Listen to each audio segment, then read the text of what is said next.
தமிழ் வணக்கம். பாருங்கள், நம்ம இன்றைக்கி முட்டைக்கோசு பொரியல் பண்ண போகிறோம்.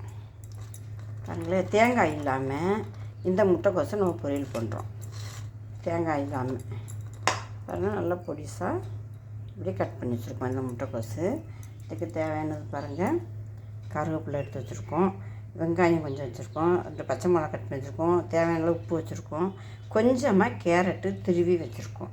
இப்போ இதுதான் நம்ம செய்ய போகிறோம். பாருங்கள், இப்போ எண்ணெய் சட்டி வச்சுக்கிறோமே, எண்ணெய் சட்டியை வச்சுக்கிட்டோம்.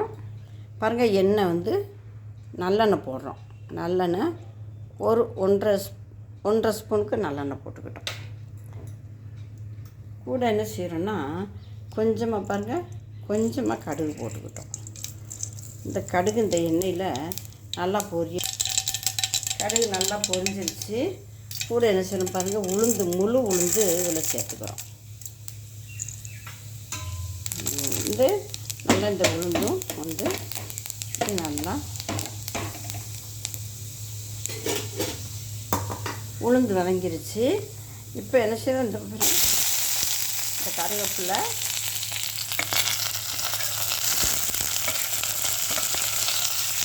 கருவேப்பிலை, காஞ்ச மிளகாய், இந்த வெங்காயம், இந்த உப்பு எல்லாம் அதில் நம்ம சேர்த்துட்டோம். பாருங்க, ஸ்டவ்வை குறைச்சிக்கிறோம். இப்போ ஓகே ஆயிடுச்சு. இந்த சமயம் இந்த முட்டைக்கோசு என்ன செய்கிறோன்னா, எடுத்து இதில் நம்ம சேர்த்துக்கிறோம். அள்ளி போட்டுருவோம். இல்லையா, தண்ணி இருந்துச்சுன்னா கஷ்டம், இப்படி அள்ளி போட்டுருவோம்.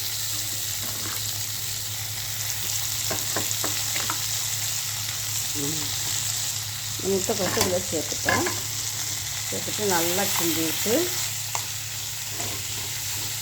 முட்டைக்கோசை தேங்காய் இல்லாமல் நம்ம செய்கிறோம். பாருங்கள், இந்த முட்டைக்கோசு ஸ்டவ்வை குறைச்சி வச்சு கொஞ்சம் வேக விடணும். இப்போ ஒரு மூடியை போட்டு மூடிடுவோமே.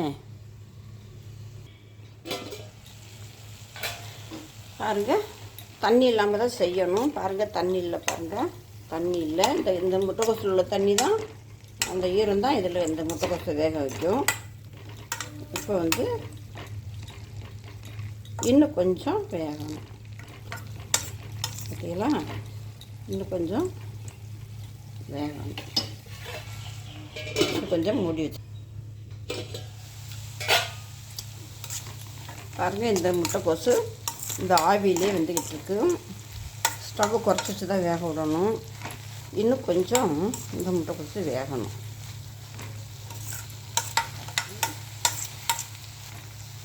இன்னும் கொஞ்சம் வேகட்டுமே. இன்னும் கொஞ்சம் முட்டைக்கோசு வேகட்டும். இன்னும் கொஞ்சம் மூடி வைப்போம்.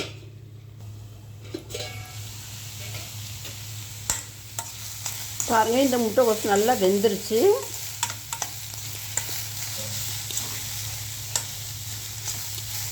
நல்லா வெந்துருச்சு. பாருங்கள், சிம்மில் வச்சு இந்த மாதிரி வேக விடணும். அப்போ தான் நல்லா வெந்திருக்கும். இப்போ இது கூட என்ன செய்கிறோன்னா, நம்ம இந்த கேரட்டு திருவிழா வச்சுருந்தோம் இல்லைங்களா, இது கூட இப்படி தூவிடுவோம்.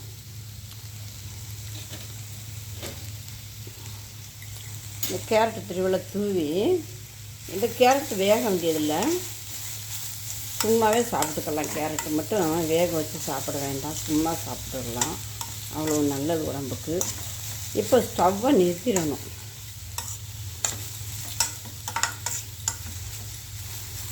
அருமையான முட்டைக்கோசு பொரியல். பாருங்கள், தேங்காய் இல்லாமல் நம்ம செஞ்சுருக்குறோம்.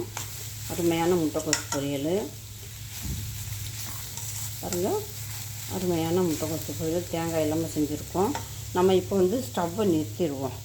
ஸ்டவ் எரிய வேண்டாம். ரொம்ப முட்டைக்கோசு வந்துச்சுன்னா நல்லா இருக்காது. ஒரு குறிப்பிட்ட பதத்துக்கு வந்தால் தான் அது நல்லாயிருக்கும். இப்போ அருமையான முட்டைக்கோசு பொரியல் ரெடி ஆயிடுச்சு. இந்த முட்டைக்கோசு நம்ம சும்மாவே சாப்பிட்டுக்கிறலாம்.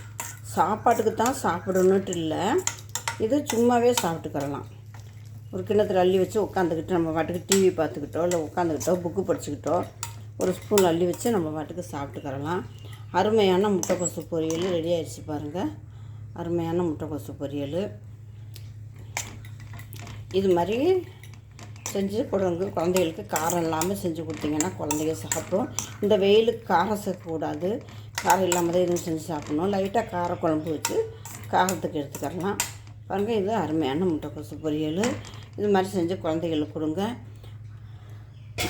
இது மூடி இறக்கிடுவோம். அருமையான முட்டைக்கோசு பொரியல் பாருங்கள். குழந்தைகளுக்கு இது மாதிரி செஞ்சு கொடுத்தா சாப்பிட பிடிக்கும். நீங்களும் செஞ்சு சாப்பிடுங்க. உங்கள் ஃப்ரெண்டுகளுக்கு ஷேர் பண்ணுங்கள். தமிழ் வணக்கம்.